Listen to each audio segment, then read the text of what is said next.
Hello प्यारे student, आज हम लोग वृत्तों से संबंधित क्षेत्रफल के विषय में चर्चा करेंगे। जो कि दिया गया है वृत्त का क्षेत्रफल हम लोग सभी लोग जानते हैं पाई आर स्क्वायर होता है। त्रिज्यखंड के चाप की लंबाई अगर निकालना होता है तो theta by 360 multiply 2 pi R होता है त्रिज्यखंड की लंबाई निकालने के लिए। वृत्त के त्रिज्यखंड का क्षेत्रफल जितने एंगल का एक कोण बनाता है थीटा बाई 360 गुणे पाई आर स्क्वायर। तो यहाँ पर इस पर आधारित हम लोग एक सवाल लगाते हैं जो कि दिया गया है। A B C D 14 centimetre भुजा का एक वर्ग है। ए बी सी डी को केंद्र मानकर 4 समान वृत्त इस प्रकार खींचे गए हैं कि प्रत्येक वृत्त शेष 3 वृत्तों में से 2 वृत्तों को बाह्य रूप से स्पर्श करता है, जैसा कि चित्र में दर्शाया गया है। छायांकित भाग का क्षेत्रफल ज्ञात करना है।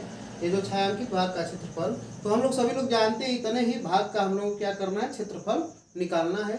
और एक घिरा हुआ है वृत्तों से, तो यहाँ पर देखेंगे 1/4 वृत्त का भाग यहाँ पर भी है, 1/4 भाग यहाँ पर भी है, 1/4 यहाँ पर, 1/4 यहाँ पर। अगर सबको एक साथ मिला दिया जाए तो ये पूरा का पूरा एक सर्कल बन जाएगा।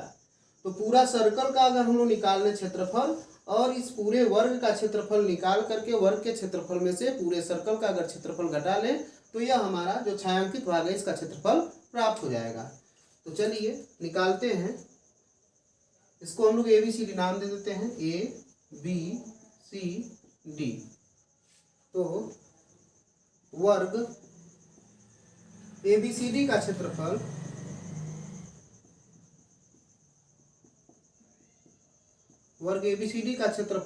अब चूंकि वर्ग का क्षेत्रफल देखिए भुजा कितनी हो जाएगी, 7 इधर से 7 इधर से है, तो 14 सेंटीमीटर हो जाएगा।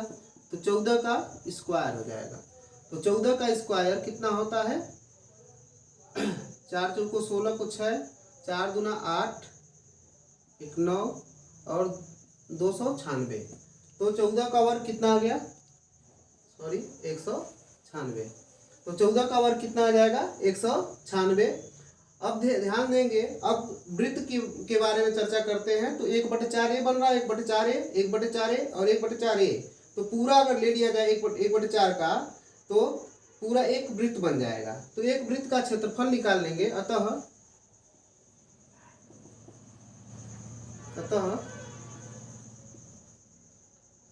अर्ध वृत्त का क्षेत्रफल निकालने, सीधे वृत्त का क्षेत्रफल बराबर निकालते हैं तो पूरा एक वृत्त बनाएगा जो कि पाई आर स्क्वायर होता है, पाई आर स्क्वायर। तो यहाँ पर कितना आ जाएगा, पाई का वैल्यू 22/7 और आर जो है वृत्त का 7 है, तो 7 का स्क्वायर कर लेंगे। अब इसका कैलकुलेशन करते हैं, 22/7 गुणे 7 गुणे 7, तो 7 से 7 डिवाइड हो जाएगा और 22 गुणे 7 करते हैं तो 154 हो जाएगा। तो वृत्त का क्षेत्रफल कितना आ जाएगा, वृत्त का क्षेत्रफल बराबर 154 आ जाएगा। तो वृत्त का क्षेत्रफल 154 हुआ। तो अब छायांकित भाग का हम लोग क्षेत्रफल निकालते हैं। अतः छायांकित भाग का क्षेत्रफल, देखिए अगर हम लोग वर्ग के क्षेत्रफल में से इस पूरे इसका और इसका और इसका अगर क्षेत्रफल पूरा हम लोग घटा लें तो छायांकित भाग का क्षेत्रफल प्राप्त हो जाएगा। तो हम लोग निकाले हैं वर्ग का क्षेत्रफल 196। 196 माइनस 154, 196 में से 54 घटाते हैं तो 2 और 9 में से 5 गया तो 4, तो टोटल हमारा कितना आ गया, 42। यानी छायांकित भाग का क्षेत्रफल कितना आ गया, मात्रक देख लेंगे, सेंटीमीटर में है तो क्या हो जाएगा, सेंटीमीटर स्क्वायर। तो यहाँ पर छायांकित भाग का क्षेत्रफल हमारा कितना आ गया, 42 सेंटीमीटर स्क्वायर। इस प्रकार से हम लोग इस टाइप से अगर क्वेश्चन आए तो आसानी से कर सकते हैं। जो छायांकित भाग का क्षेत्रफल एक टाइप तो आएगा ही, इससे संबंधित क्वेश्चन छायांकित भाग से वह किसी भी प्रकार से हो सकता है, या एक ही वृत्त दे देगा और उसको छायांकित कर देगा, जैसे कि समझ लेंगे ऐसे वृत्त बना करके और ऐसे त्रिज्यखंड बना देगा और यहाँ पर पूछ देगा इस छायांकित भाग का क्षेत्रफल ज्ञात कीजिए। तो हम लोग आसानी से ज्ञात कर सकते हैं। सबसे पहले क्या करेंगे, इस त्रिज्यखंड का क्षेत्रफल निकालेंगे और त्रिभुज का क्षेत्रफल निकालेंगे। तो त्रिज्यखंड के क्षेत्रफल में से त्रिभुज का क्षेत्रफल घटा करके आसानी से प्राप्त कर सकते हैं। तो इस टाइप से आप लोग क्वेश्चन बुक में दिए होंगे, आप लोग करिएगा। चलिए अब अगले क्वेश्चन की तरफ चलते हैं। दूसरा क्वेश्चन, दी गई आकृति में त्रिज्यखंड OACB 3.5 सेंटीमीटर त्रिज्या वाले वृत्त जिसका केंद्र O है का चतुर्थांश यदि OD 2 सेंटीमीटर है तो छायांकित भाग का क्षेत्रफल ज्ञात कीजिए। छायांकित भाग है, इसका क्षेत्रफल ज्ञात करना है। यहाँ पर OB 3.5 दिया गया है, OD 2 दिया गया है, हमें छायांकित भाग का क्षेत्रफल ज्ञात करना है। तो चलिए छायांकित भाग का क्षेत्रफल ज्ञात करते हैं। तो सबसे पहले हम लोग इस पूरे छायांकित भाग का पूरे इस त्रिज्यखंड का एक क्षेत्रफल निकाल लेंगे। तो त्रिज्यखंड का क्षेत्रफल हम लोग जानते हैं, यह दिया गया है 1/4 होता है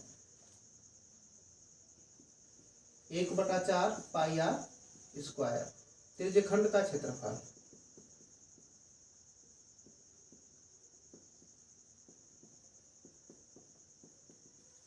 त्रिज्यखंड का क्षेत्रफल 1/4 पाई r स्क्वायर।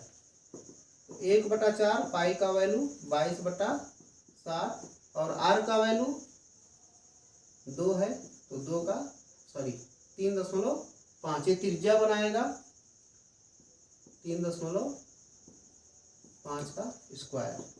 तो पूरा इसका कैलकुलेशन करते हैं। तो 35 22 का गुणा करा करें, 35 × 35 का अगर गुणा कराएंगे और 22 का गुणा कराएंगे तो टोटल आ जाएगा 269.5 और बटे 7 चौको 28। समय न होने के कारण आप लोग मल्टीप्लाई तो जानते ही हैं, क्योंकि और अभी कंटेंट देना है तो आप लोग कर सकते हैं। डिवाइड करते हैं तो हमारा आ जाएगा 9.625। आंसर 28 से डिवाइड करेंगे तो 9.625 सेंटीमीटर स्क्वायर इसका त्रिज्यखंड का क्षेत्रफल आ गया। अब क्या करते हैं, त्रिज्यखंड का पूरा क्षेत्रफल आ गया तो त्रिभुज का क्षेत्रफल अब ज्ञात करेंगे। तो त्रिभुज का क्षेत्रफल निकालते हैं। हम लोग जान रहे हैं समकोण त्रिभुज है तो ये होता है 1/2 आधार गुणे ऊंचाई। आधार कितना है 3.5 और ऊंचाई कितना है 2 है। 2 से 2 कैंसिल हो जाएगा, कितना आ जाएगा 3.5 आ जाएगा।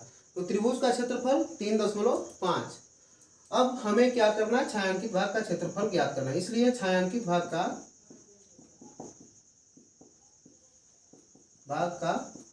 क्षेत्रफल, तो छायांकित भाग का क्षेत्रफल पूरे त्रिज्यखंड में से हम लोग त्रिभुज का क्षेत्रफल घटा ले तो छायांकित भाग का क्षेत्रफल प्राप्त हो जाएगा। तो त्रिज्यखंड का क्षेत्रफल कितना आया है 9.625 माइनस 3.5। देखिए 3 स्थान है तो 0 0 बढ़ा लेंगे, 3 स्थान प्राप्त हो जाएगा। तो घटाते हैं कितना आएगा 5 2 6 में से 5 गया 1.9 में से 3 गया 6। तो त्रिज्यखंड का क्षेत्रफल कितना आया 6.125। आप लोग भी अपने तरफ से कैलकुलेशन कर लीजिएगा, आंसर आएगा 6.125 सेंटीमीटर स्क्वायर त्रिज्यखंड का ये छायांकित भाग का क्षेत्रफल प्राप्त हुआ। चलिए अब चलते हैं अगले क्वेश्चन की तरफ। आकृति में ACB त्रिज्या 14 सेंटीमीटर वाले एक वृत्त का चतुर्थांश है तथा BC को व्यास मानकर एक अर्धवृत्त खींचा गया है। छायांकित भाग का क्षेत्रफल ज्ञात कीजिए। ये जो छायांकित भाग है इसी का क्षेत्रफल ज्ञात करना है। तो देखिए यह जो यहाँ से भाग दिया गया है यह एक अर्धवृत्त बना रहा है और एक क्या यह वाला जो है त्रिज्यखंड बना रहा है। यह त्रिज्यखंड बना रहा है और ये क्या बना रहा है, यहाँ से यह एक अर्धवृत्त बना रहा है। तो इस प्रकार से यदि हम लोग क्या करें, अर्धवृत्त पहले क्षेत्रफल निकालेंगे, फिर क्या करेंगे त्रिभुज का क्षेत्रफल और फिर त्रिज्यखंड का क्षेत्रफल निकाल करके घटा लेंगे तो यह हमारा BDCB का क्षेत्रफल प्राप्त हो जाएगा। चलिए लगाते हैं।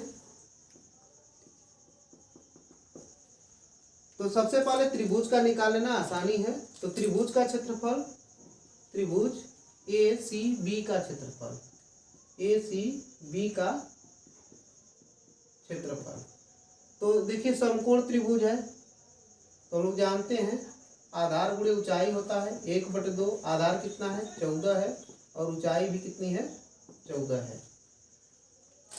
तो इस प्रकार से 2 सते 14, 14 सते 98। तो 98 सेंटीमीटर स्क्वायर इसका क्या आ गया, त्रिभुज का क्षेत्रफल आ गया। अब चलिए त्रिज्यखंड का क्षेत्रफल प्राप्त करते हैं। त्रिज्यखंड ए सी डी बी ए का क्षेत्रफल, ए सी डी बी ए का क्षेत्रफल, तो इसका क्षेत्रफल हम लोग प्राप्त करेंगे। तो त्रिज्यखंड का क्षेत्रफल हम लोग जानते हैं कि यह 90 अंश का कोण बना रहा है, तो 1/4 टाइप हो रहा है, 1/4 हो रहा है वृत्त का, तो 1/4 पाई आर स्क्वायर। तो 1/4 पाई का वैल्यू 22/7 और आर का वैल्यू कितना है 14 × 14। तो 7 दूना 14, 2 दूना 4, 2 सत्ते 14, तो 22 × 7 कराएंगे तो कितना आ जाएगा 154 सेंटीमीटर स्क्वायर। त्रिज्यखंड का क्षेत्रफल कितना आ गया 154 सेंटीमीटर स्क्वायर। अब क्या करते हैं, अब यह अर्धवृत्त एक बना रहा है, देख रहे हैं जैसा कि अर्धवृत्त का क्षेत्रफल प्राप्त करेंगे।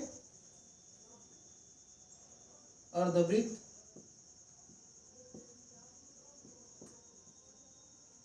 अर्धवृत्त बी सी बी का क्षेत्रफल,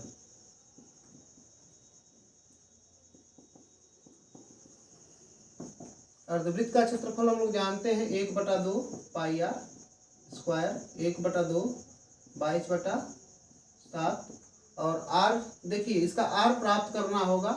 आर प्राप्त करने के लिए पाइथागोरस त्रिक का प्रयोग करना पड़ेगा, यानी बीसी की दूरी ज्ञात करना पड़ेगा। सबसे पहले हम लोग क्या करेंगे, बीसी की दूरी ज्ञात कर लेते हैं, फिर इसको सॉल्व करते हैं।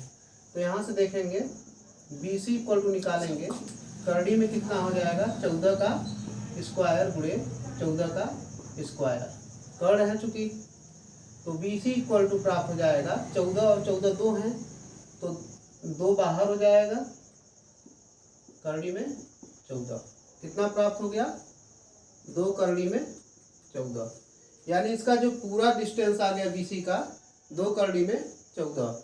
अगर हम लोग इसकी त्रिज्या निकालेंगे तो कितना प्राप्त होगा करड़ी में 14, तो त्रिज्या कितनी हो जाएगी r, यहाँ से इसकी पूरी दूरी अगर O मान लिया जाए तो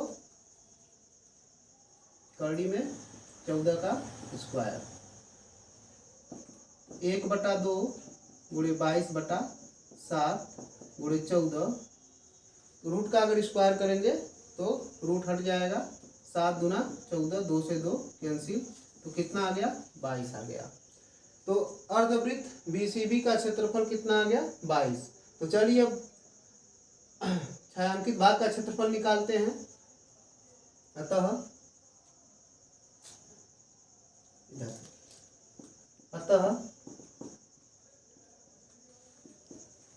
छायांकित भाग का क्षेत्रफल, तो छायांकित भाग का क्षेत्रफल ज्ञात करने के लिए सबसे पहले इसको निकाल लेते हैं, इस वाले पार्ट को। तो पूरे इस जो त्रिज्यखंड का क्षेत्रफल है 154 आया हुआ है, तो 154 माइनस इसको घटाते हैं, त्रिभुज का क्षेत्रफल 98 घटा लेंगे, और यह कितना आया हुआ है 22 आया हुआ है। 154 माइनस 98 करेंगे कितना आएगा, 14 में से 8 गया 6, और हासिल लिया था 14 में से 9 गया 5, 56 आया। तो 154 में से 98 घटाए, और यहाँ पर ये 22 टोटली आया हुआ है।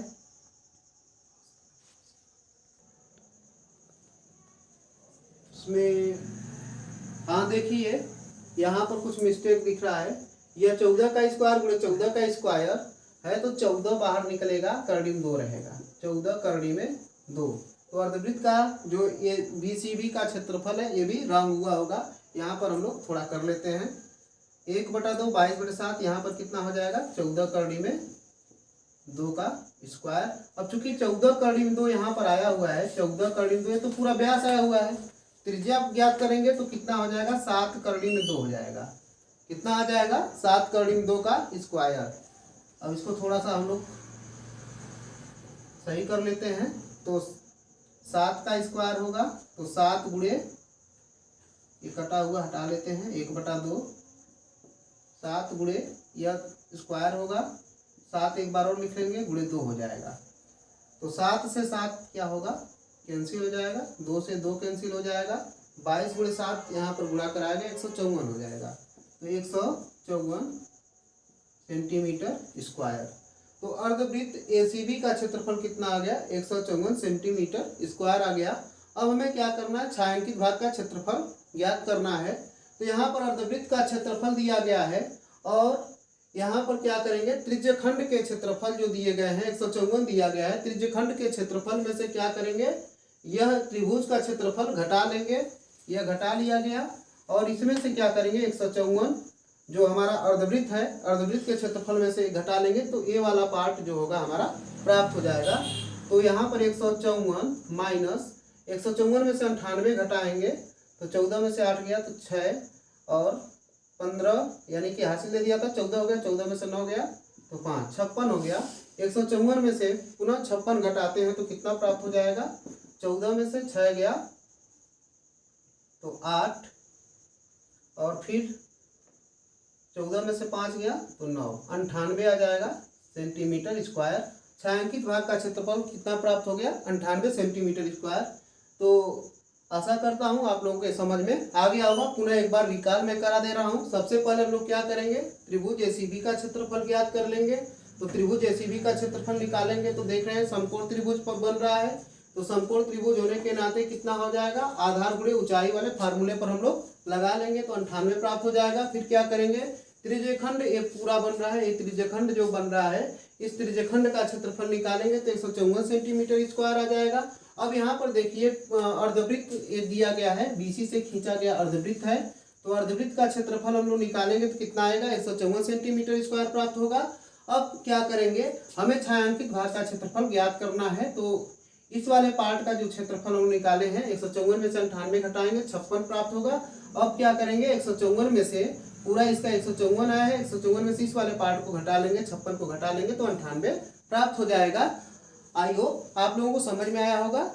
तो अब हम लोग चलेंगे अगले प्रश्नावली की तरफ। ये अर्धवृत्त से संबंधित यहाँ पर आप लोगों की जो आकृतियाँ दी गई थी इस पर आधारित जो क्वेश्चन थे इसी टाइप से बोर्ड की एग्जाम में बनाए जा सकते हैं और आप लोग इस टाइप से सवालों को करिएगा। और हम लोग अगले प्रश्नावली की तरफ बढ़ते हैं।